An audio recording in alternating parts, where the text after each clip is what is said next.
کہ خدا سے ہم محبت کر سکتے ہیں، محبت کرتے ہیں، پر خدا سے ہمارا فزیکل تعلق نہیں ہوتا۔ نہ آپ خدا کو دیکھتے ہیں، نہ اس کی آواز کو سنتے ہیں۔ دیکھنے کے بارے میں تو قرآن نے یہاں تک کہہ دیا کہ ان آنکھوں سے تم اپنے خدا کو نہیں دیکھ سکتے، تو آپ بصیرت سے ہی اللہ کو دیکھ سکتے ہیں، اور بصیرت سے بھی دیکھنے کے لیے آپ کے اندر محبت کا بس جانا بہت ضروری ہے، کیونکہ آپ کی تکمیل محبت کے بغیر نہیں ہو سکتی۔ آپ کوئی بھی کام، کوئی بھی خدمت، کوئی بھی مروت بغیر درد اور محبت کے نہیں کر سکتے، اور جب تک یہ آپ میں نہ بھر دیا جائے، یہ آپ میں موجود نہ ہو، آپ کسی کے لیے بھی کچھ کرنے کے لیے تیار نہیں ہوتے۔ ایک بہت بنیادی بات یہاں سمجھ لیں، ہم بھی دیگر جانداروں کی طرح ایک جاندار ہیں، اور وہی جبلتیں اور وہی جذبے رکھتے ہیں جو دیگر جاندار رکھتے ہیں، مگر جو چیز ہمیں جانوروں سے ممتاز کرتی ہے اور انسانیت میں داخل کرتی ہے وہ صرف یہ ہے کہ جیسے دیگر جانور اور جاندار صرف اپنے لیے سوچتے ہیں،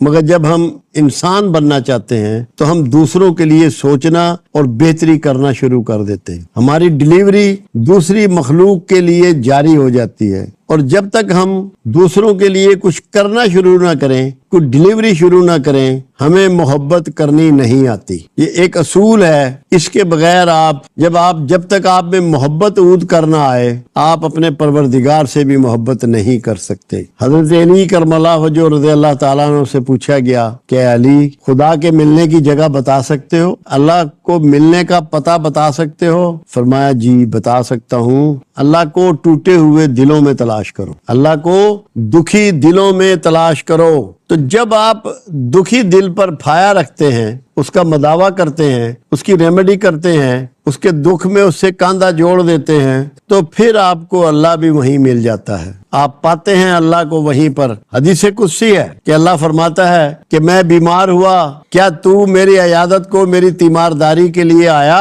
اے اللہ، کیا تو بھی بیمار ہوتا ہے؟ فرمایا اگر میرے بیمار کے پاس آتا تو مجھے وہیں پاتا۔ پھر اللہ فرماتا ہے کہ میں بھوکا تھا، کیا تو نے مجھے کھانا کھلایا؟ اے اللہ، کیا تو بھی کھاتا ہے؟ اللہ نے کہا اگر میرے بھوکے کو کھلاتا تو مجھے ہی کھلاتا۔ جب اللہ اتنی بڑی بات فرما رہا ہے کہ جب تک آپ کے اندر اس کے بھوکے کا، اس کے مفلس کا، اس کے دکھی کا، اس کے بیمار کا درد پیدا نہیں ہوگا، اللہ سے آپ کا تعلق پیدا نہیں ہوگا۔ میں یہ کہوں کہ میں آپ کی محبت کرتا ہوں، آپ سے محبت کرتا ہوں، آپ کی عزت کرتا ہوں، اور جن سے آپ محبت کرتے ہیں، جو آپ کے بچے ہیں، جو بہن بھائی ہیں، ماں باپ ہیں، وہ مجھے اچھے نہ لگتے ہوں تو میری محبت جھوٹ کا فسانہ ہوگی۔ تو جو یہ کہے کہ مجھے اللہ سے محبت ہے، مجھے اللہ سے محبت کرنی ہے، اور میں اللہ ہی سے محبت کرتا ہوں، اور اس کی مخلوق کا درد اس میں نہ سمائے، تو اس کا مطلب ہے کہ وہ جھوٹا ہے۔ اللہ کے رسول صلی اللہ علیہ وسلم کا فرمان مبارک ہے، کعبۃ اللہ کی طرف ایسے ہاتھ بڑھایا اور فرمایا سن لے اللہ کے پہلے گھر،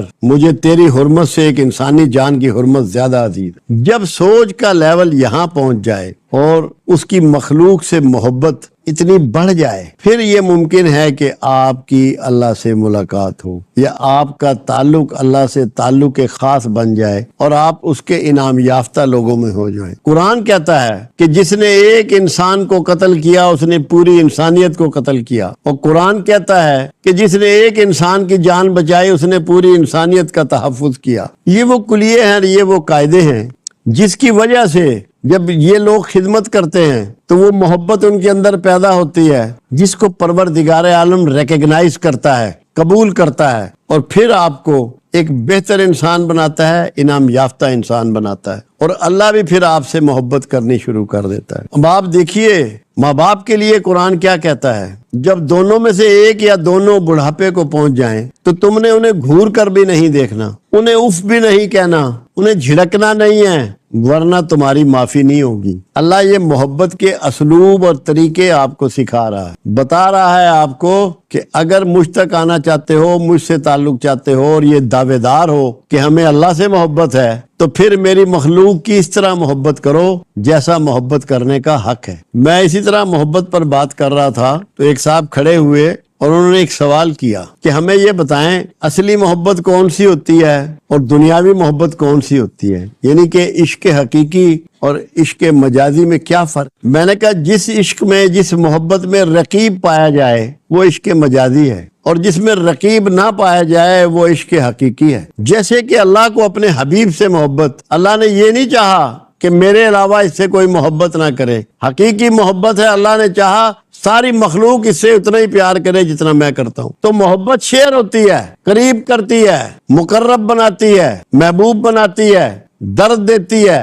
انسانیت دیتی ہے، حیا دیتی ہے، شرم دیتی ہے۔ محبت ایسا جذبہ نہیں ہے جس کو ناپاک جذبہ کہا جائے یا نجس جذبہ کہا جائے، یہ تقدس و احترام کا جذبہ ہے۔ جتنے عظیم لوگ ہوئے ہیں دنیا میں، انہوں نے اللہ کی مخلوق سے محبت کی ہے۔ آپ مخلوق سے محبت کا حال دیکھیے کہ رسول اللہ صلی اللہ علیہ وسلم تشریف فرما ہے، ایک بلی آئی اور آپ کی جھولی میں آ کے سو گئی، آپ نے اپنا پروگرام مؤخر کر دیا مگر اس بلی کو نہیں جگایا کہ یہ ڈسٹرب نہ ہو۔ جب وہ بلی خود اٹھی تب آپ اپنے پروگرام کے مطابق وہاں سے نکلے اور جس جاب پہ جس کام پہ جانا تھا وہاں گئے، اتنا احترام کیا، ایک جانور سے اتنی محبت کی۔ اور جو یہ چاہے کہ یہ عظمت میرے حصے میں آ جائے، اللہ مجھے قبول کر لے، اللہ مجھے انعام یافتہ لوگوں میں شامل کر لے اور مجھے مل جائے، اللہ سے محبت مل جائے، تو اس کو یہ دانش حاصل کرنی پڑے گی کہ اس کو خود تکلیف اٹھا کر دوسروں کو کچھ بانٹنا پڑے گا، کچھ دینا پڑے گا۔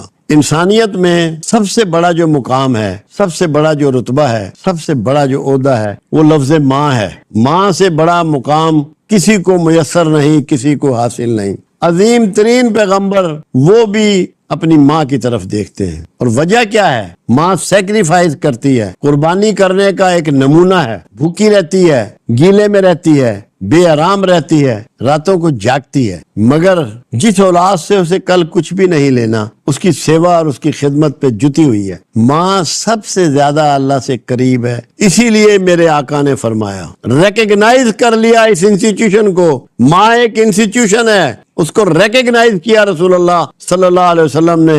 آپ نے فرمایا ماں کے قدموں تلے جنت ہے۔ مسلمان ماں نہیں کہا، نیک ماں نہیں کہا، برگزیدہ ماں نہیں کہا، صرف ماں کہا، کیونکہ ماں ایک ادارہ ہے، ایک انسٹیٹیوشن ہے، ایک رویہ ہے سیکریفائس کا، قربانی کا۔ تو جس کو رب چاہیے اسے قربانی کرنا پڑے گی، آرام چھوڑنا پڑے گا، سکون چھوڑنا پڑے گا، نیند چھوڑنی پڑے گی، راحت چھوڑنی پڑے گی۔ اور یہی بات شمس تبریز علیہ رحمہ حضرت رومی کو سمجھا رہے ہیں، جس نے رومی کی کائنات کو بدل کے رکھ چھوڑا۔ آپ لوگ، میں، ہم سب اگر اللہ کی طرف سفر کرنا چاہتے ہیں، اللہ کی سمت بڑھنا چاہتے ہیں، تو ہمیں اس کی مخلوق سے محبت کرنی پڑے گی۔ میں صرف انسانوں کی بات نہیں کرتا۔ تو یہ شمس نے سکھایا علیہ رومی کو، اور ہمیں بھی سیکھنا ہے۔ یہاں دہرانے کا مقصد یہی ہے ان سوالوں کا اور ان پوائنٹ کا، کہ ہم اس سے آگاہ ہو جائیں، اس سے شناسا ہو جائیں کہ ہمیں اگر اللہ سے محبت کرنی ہے، جو کہ ہم دعوے دار ہیں۔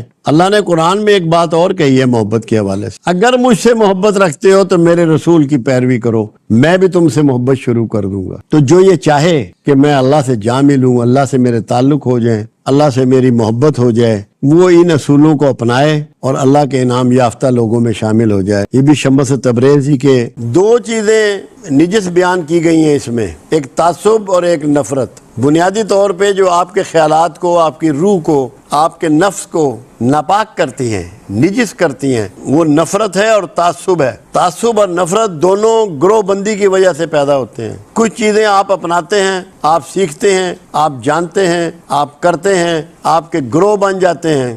جو اس کے خلاف بات ہو، جو اس کے اگینسٹ بات ہو، آپ کی رائے اس میں شامل نہ ہو، آپ کا رویہ اس میں شامل نہ ہو، آپ کی چاہتے اس میں شامل نہ ہو، آپ اس سے نفرت شروع کر دیتے ہیں۔ اور عصبیت یہ ہوتی ہے کہ آپ صرف اپنی چیزوں کو پسند کرتے ہیں۔ جیسے آپ کسی خاص زبان کو بولنے والے ہیں، کسی خاص علاقے کے رہنے والے ہیں، کسی خاص مذہب سے تعلق رکھتے ہیں، کسی خاص کلچر میں آپ پروان چڑھ رہے ہیں، تو آپ جو اس کے خلاف ہوں گے ان سے تعصب شروع کر دیں گے، ان کے خلاف سوچنا شروع کر دیں گے، ان کو نقصان پہنچانے کے درپے ہو جائیں گے۔ اللہ نے قرآن حکیم میں ایک بات کہی، اگر ہم چاہتے تو تم سب ایک ہی دین پر ہوتے۔ اللہ نے نہیں چاہا کہ تم سب ایک دین پر ہو۔ اللہ کو ورائٹی پسند ہے، اس نے ورائٹی رکھی ہے، لوگوں کے انداز مختلف، تعلیمات مختلف، مذاہب مختلف۔ اگر اللہ چاہے تو کیا 1 منٹ کے 1000ویں حصے میں سب کو دین کی دعوت نہیں دے سکتا اور ان سب کو اتنا ہیبت زدہ کر دے کہ سارے نیک مسلمان بن جائیں؟ آپ سب کے رویے 1 منٹ کے 1000ویں حصے میں بدل کے رکھ چھوڑے، کوئی بندہ کوئی برائی کرے ہی نہ، کسی قسم کی خطا کرے ہی نہ، بھول کرے ہی نہ، گناہ کرے ہی نہ، مگر اللہ نے ایسا نہیں کیا۔ اللہ کو اپنی ورائٹی پسند ہے۔ آپ دیکھیں کتنی قسم کے رنگ ہیں کائنات میں، یہ اللہ کی مرضی کے بغیر ہیں؟ کتنا قسم کی آوازیں ہیں کائنات میں، اللہ کی مرضی کے بغیر ہیں؟ کتنی قسم کے ذائقے ہیں آپ کے اس زبان پر، کتنے قسم کے چہرے ہیں، کتنی قسم کے جسم ہیں، کتنے قسم کی چال ہے، چہروں کے کیسے کیسے رنگ ہیں، لوگوں کی ہیبٹس کیسی کیسی ہیں، انداز کیسے کیسے ہیں، پھل کیسے کیسے ہیں، سبزیاں کیسی کیسی ہیں، ورائٹی۔ اللہ کو ورائٹی پسند ہے۔ جو اس ورائٹی کو تسلیم کر لے گا کبھی متعصب نہیں ہوگا۔ متعصب ہونے کا مطلب یہ ہے کہ وہ صرف اپنے آپ کو اور اپنی لائکنگ کو پسند کرتا ہے، جو وہ جانتا ہے، جو وہ کرتا ہے، جو وہ سیکھا ہوا ہے وہ سمجھتا ہے۔ اس کا مطلب یہ ہے کہ وہ پراؤڈ ہے، کبر میں مبتلا ہے۔ سب سے بڑا اخلاقی جرم خود پسندی کے بعد ہے تو کبر ہے۔ کوئی شخص کسی سے نفرت کر ہی نہیں سکتا اگر وہ اس بات کو سمجھ لے کہ اللہ کے انسان سارے برابر ہیں، ایک ہی طریقے پہ اللہ ان کو پیدا کرتا ہے اور ایک ہی طریقے پہ ان میں موت دیتا ہے۔ کسی میں کوئی فرق نہیں، نیک ہو، بد ہو، امیر ہو، غریب ہو، چھوٹے خاندان، بڑے خاندان، جو مرضی کہہ لے، طریقہ سب کے لیے ایک ہے، پیدا ہونے کا، جینے کا، زندہ رہنے کا، کھانے کا، مرنے کا۔ تو جو اس ورائٹی کو مان لے گا نہ اس میں نفرت رہے گی اور نہ تعصب۔ آپ اللہ سے محبت کرتے ہیں اور اس کی کریشن سے نفرت کرتے ہیں تو کیا آپ اپنے جذبے میں سچے ہیں؟ کیا واقعی آپ کو اللہ سے محبت ہے؟ اگر واقعی آپ کو اللہ سے محبت ہے تو اللہ کی بنائی ہوئی ہر چیز سے محبت کریں گے، کسی کی ڈسگریس نہیں کریں گے، کسی سے نفرت نہیں کریں گے۔ اپنے اپنے طریقے، اپنے اپنے گمان، اپنے اپنے خیال، سب کو اس کے مطابق جینا ہے۔ آپ اپنے خیال کے مطابق جئیں گے، اپنے علم کے مطابق جئیں گے، اپنے رواج کے مطابق جئیں گے، کسی پر معترض نہیں ہوں گے۔